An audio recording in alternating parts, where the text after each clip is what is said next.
Gracias por mantenerse en sintonía de Noticias Olomar. Y es que el gobierno de Daniel Noboa plantea eliminar el subsidio de los combustibles que se adoptó por el boom petrolero desde la dictadura militar allá por los años 70.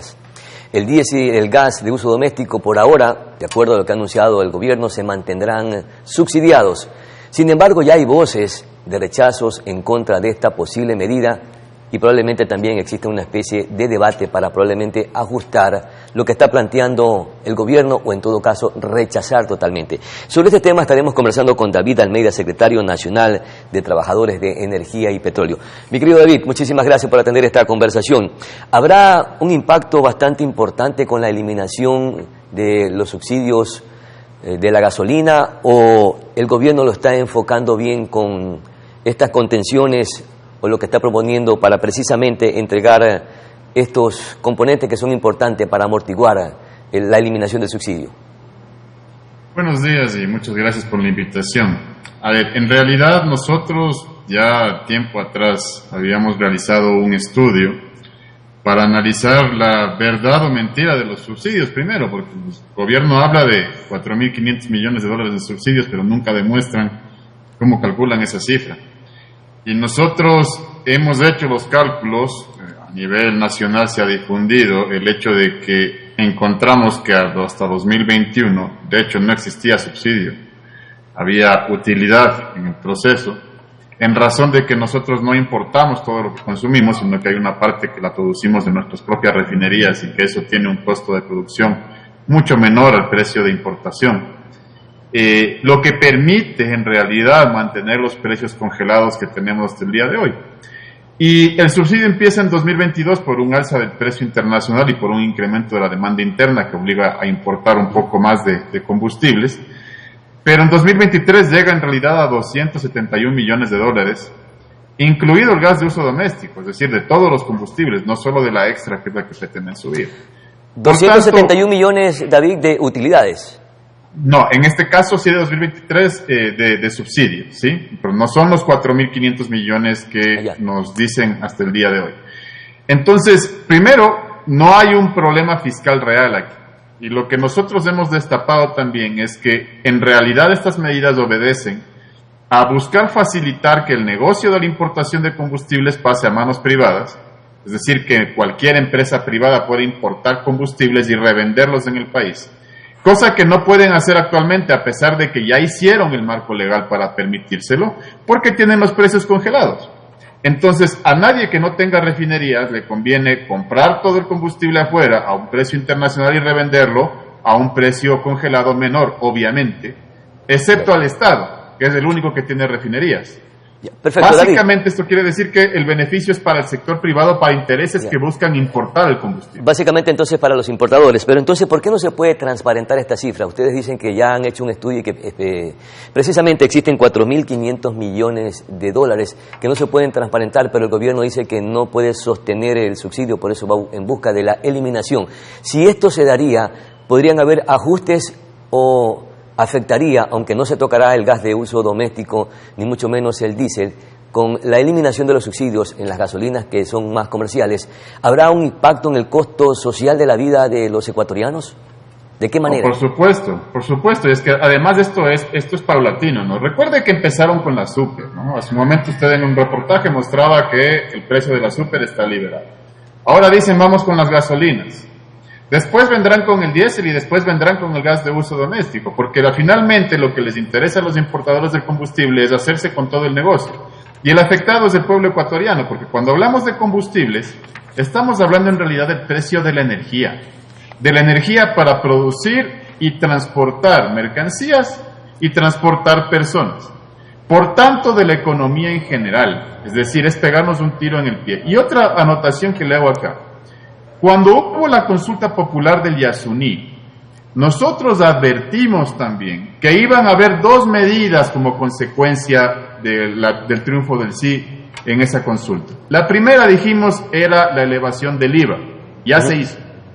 La segunda, dijimos, era la elevación del precio de los combustibles, y aquí está. Es decir, teníamos razón los trabajadores en advertir lo perverso de un proyecto que busca que el país, teniendo recursos petroleros, termine privatizando la importación y beneficiando a los importadores de combustibles en lugar de ampliar la capacidad de refinación para bajar el costo de producción de nuestros propios combustibles. Pero es que finalmente el Ecuador siempre terminará y está en todo momento importando derivados de petróleo más que produciendo desde el mismo país. Por supuesto, pero es por una política. Eso no es porque no podamos nosotros producirlo, porque lo que deberíamos hacer es... Capacidad sí tenemos, entonces ¿por qué no la hacemos? No, todavía no tenemos la capacidad para refinar todo. Lo que debemos hacer es construir esa capacidad. Pero fíjese usted que en los últimos años hemos endeudado al país en cerca de 40.000 millones de dólares adicionales que han servido solamente para pagar deuda externa en lugar de invertir ese dinero en infraestructura productiva, entre esas capacidad de refinación, que hubiera permitido y permitiría reducir el volumen importado y por tanto reducir el costo de producción local, manteniendo los costos congelados, precios congelados, de los combustibles y obteniendo márgenes de utilidad más grandes. ¿Y cómo debemos mejorar esa capacidad de refinación? ¿Repotenciando las refinerías existentes o construyendo nuevas refinerías? Hay varias vías. De hecho, una de esas es, por ejemplo, ampliar las refinerías que tenemos. Otra es construir una nueva refinería. Otra es lo que hizo México. México hace un par de años compró una refinería, ya que estaba hecha en Texas, obviamente lo tienen en la frontera, con capacidad de refinar 350,000 barriles de petróleo por día a $700 millones. Nosotros, entre las 3 refinerías que tenemos acá, tenemos capacidad de refinar 165,000 barriles por día. Entonces, imagínense cómo resolvería eso el problema. El tema es que tiene que haber una política pública que busque precisamente fortalecer nuestra capacidad productiva en lugar de buscar entregar el negocio a comerciantes, no son más que eso, que son los importadores de combustible. Pero ¿cómo también se ataca a quienes probablemente son los mayores beneficiados de los subsidios, que es justamente los contrabandistas y otros sectores? Aquí también se van a sumar los importadores. ¿Cómo atacar a ellos que son los mayormente beneficiados? Inclusive hasta se dice, no sé si el argumento sea válido, que son beneficiados mayormente que la misma población o que los sectores más vulnerables del país. A ver, fíjese que en realidad no es por el precio bajo últimamente que están contrabandando combustible, sino por robo. Es decir, no importa el precio que usted le ponga, le van a seguir robando. Claro. El tema es el control, entonces. Exactamente. Entonces, el tema es que, recuerde usted que hace poco nos subieron el IVA con el argumento de que iban a hacer el famoso Plan Fénix para mejorar la seguridad. Por tanto, es responsabilidad del Estado combatir a los narcotraficantes y a los contrabandistas. Pero eso no están haciendo. Ya subieron el IVA y vemos que la situación sigue absolutamente igual. El tema del contrabando de combustible se da por combustible robado, no comprado. No es que el contrabandista va y compra el combustible, sino que va y pincha las tuberías y se lo lleva.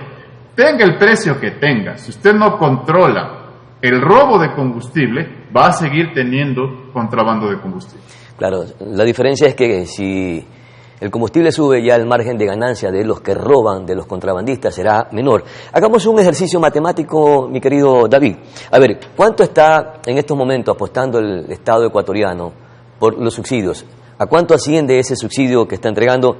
¿Cuánto se ahorraría el país con la eliminación y con la compensación que va a entregar probablemente a los que van a ser mayormente afectados? ¿En qué quedaría en blanco y negro lo que dejará de percibir o lo que prácticamente recibirá el Ecuador frente a todo lo que está planteando? La cifra real de subsidios en este momento, según nuestros cálculos del 2023, que fue el último año de análisis, fue $271 millones. Ya, 271 millones anuales de subsidio. Ya, perfecto. Ya, con la eliminación de los subsidios, ¿cuánto se ahorraría el gobierno ahí? Es que eliminan subsidio como tal, deberían ahorrarse $271 millones, pero lo que están haciendo es subir solamente el precio de la extra. Pero va a entregar una compensación. ¿A cuánto ascendería esa compensación? Para ver cuánto le queda nuevamente al Estado. Es que esas son las cifras precisamente que ni ellos tienen claros. Imagínense que tenemos un ministro de Economía que hace unos días acaba de decir que nos sale más barato importar que producir localmente.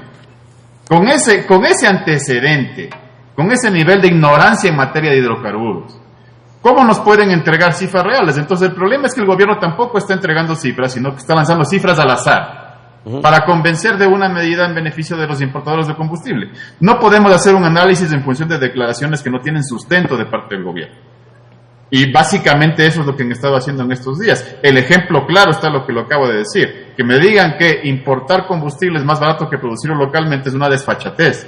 Solo por darle un dato real, producir localmente nos cuesta 3 veces menos que importar. Sí, pero no en este momento, David, pero no en este momento. No, en este momento, la parte que nosotros producimos localmente... Pero usted decía hace pocos instantes que no estamos en capacidad todavía de producir y de refinar para estar... Todo no, pero el 36.5% de lo que consumimos lo producimos localmente. Ahora, a propósito del ministro de Economía, mire también lo que dijo aquí este dato, que el 53% del subsidio a la gasolina beneficia a las personas que ganan más de $1.000, es decir, más de la mitad de los ecuatorianos. Súmele eso también a los beneficios del contrabandista. Imagínese la nueva desfachatez, pues si el 53% de las personas ganan más de $1.000 en el país, no tendríamos la crisis que tenemos, pues a todo el mundo le alcanzaría para comprar la canasta básica, por lo menos de la mitad de la población.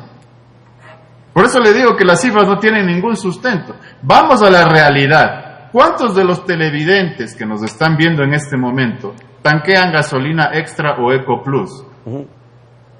¿Y cuántos de ustedes, señores televidentes, ganan más de $1.000 al mes? Es así de simple. Porque la realidad, o sea, las declaraciones arbitrarias, cuando se chocan con la realidad, demuestran otra cosa. Entonces, ¿quién va a ser el afectado? Usted, televidente que me está viendo, que tiene que tanquear su vehículo, su tricimoto, su motocicleta, todos los días.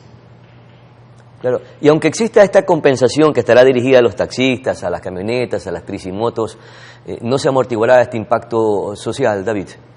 No, por supuesto que no. Pero además hay otra cosa. Fíjese cuántos le deben en este momento a los gas. Es que eso es la otra parte que nadie analiza, ¿no? Porque a mí me pueden ofrecer, como taxista, digamos, si yo fuera taxista, que me ofrecen una compensación mensual. Pero a la par veo que a los proveedores del Estado no se les paga. Y a la par veo que a los gas no se les paga lo que se les tiene que pagar por ley. ¿Quién garantiza que a los que les van a ofrecer las compensaciones les van a pagar? Aunque diga que va a ser una entrega directa a través de sus cuentas bancarias. Igual que las asignaciones de los gas, igual que los pagos que tienen que hacer a los proveedores. Entonces, el problema aquí real es que en la práctica lo que va a suceder es que no les van a pagar la compensación. Y luego van a tener que subir las tarifas, lo que por tanto va a encarecer el costo de la vida para todos.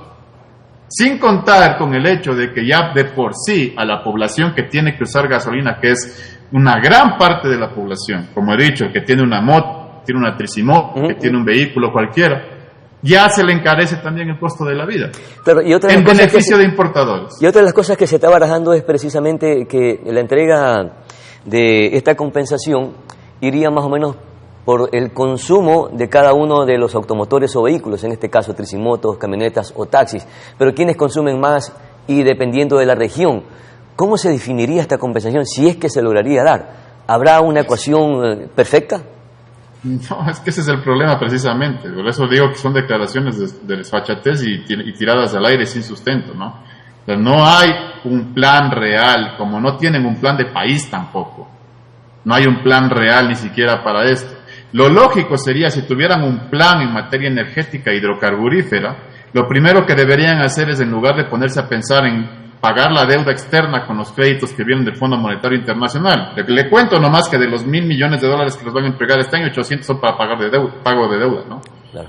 En lugar de hacer eso, deberían hacer un plan para repotenciar y ampliar la capacidad productiva nacional, para en materia energética, por ejemplo, ampliar la capacidad de producción termoeléctrica también, que de paso usa combustibles. Entonces todo va atado, todo va de la mano, para no tener apagones y no subir el costo de la vida. Cualquier país que busque mejorar la producción de mercancías, que busque mejorar su economía, que busque mejorar el crecimiento del Producto Interno Bruto, debe buscar abaratar costos, no pues como hacen siempre, pegándose con los salarios de la gente, sino abaratando los costos, por ejemplo, de la energía, en donde entran los combustibles y donde entra la generación eléctrica. Perfecto, mi querido David Almeida, muchísimas gracias por sus puntos de vista que son válidos e importantes. También se dicen que esta es una probable receta del Fondo Monetario Internacional para recibir esos $4.000 millones que son necesarios e importantes para el país ante la situación crítica por la que estamos atravesando los ecuatorianos. Veamos a ver qué pasa, o en todo caso solamente hay que coger y desechar este planteamiento del gobierno nacional para que no nos siga afectando más a los ecuatorianos. Pausa publicitaria, enseguida volvemos.